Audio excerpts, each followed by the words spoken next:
True story horror movies. What could be more exciting than knowing that what you're about to watch actually happened, or at least some kind of version of it actually happened?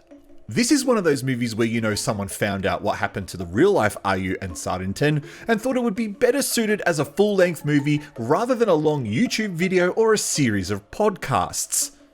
They probably thought that it would feel more genuine, but I'm not sure that was achieved at all because this has more of a podcast feel written all over it rather than a movie. The biggest problem is that while it might be based on a true story, it feels like a very familiar movie with themes and tropes we've seen many times in Indonesian cinema. A group of high school students film themselves performing a dance routine by the river of a sacred site. One of the students finds what appears to be a jewel and pockets it. This upsets a spirit called Sardi, who then takes possession of Ayu. As Ayu's behaviour becomes more erratic due to the possessed spirit inside her, a trio of small filmmakers who investigate paranormal activities descends on the village to offer assistance, except one of them becomes an unwilling sacrifice.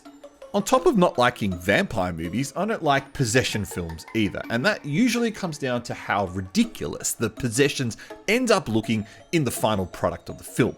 And this film's no exception. The possessions look almost comical towards the end. In turn, this ruins any believability for me. What should be creepy and scary end up as just a series of weird cackling where the possessed person ends up with no eyeballs. And it couldn't be more ridiculous than a scene at the end of the film where Sara Fajira, the actress who plays Ayu, has to portray being possessed by two different spirits. It takes place on a table where she keeps flipping sides and poses, depending on which spirit she's supposed to be. Kudos to the actress for attempting this scene, but the final product looks more hilarious than scary. But that's the least of the movie's issues. The biggest problem is that the movie feels like it doesn't actually have a story. For the first half of the movie, I felt like I was just watching the vlogging lifestyle of Ayu and her bestie Rara from a third-person view. And it's not until the filmmakers / paranormal experts arrive into the village that it feels like the movie's story kicks in. And that's not helped by the fact that we only see these three characters sparingly in the first half of the movie. So by the time they get to the village, we don't actually have a strong feeling of who they are or their importance. But one thing I did like was the footage in the credits sequence that purports to show the real Ayu and her alter ego possessed spirit aura of Sardi, complete with a mosaic to protect her identity. But again, I can't help but thinking it would have made a better YouTube documentary or podcast than an actual film.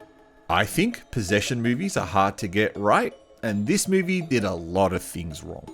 Using my patent pending ghost rating, which stands for great horror or stupid trash, this movie only gets 2 ghosts, a weak story that takes far too long to get started, and comical possession scenes make this one a very hard movie to recommend. But as always, what did you think of it? Leave a comment below. I am the Artie Dans. You are watching SHOCKMANIA. Thank you for tuning in. I'll catch you next time.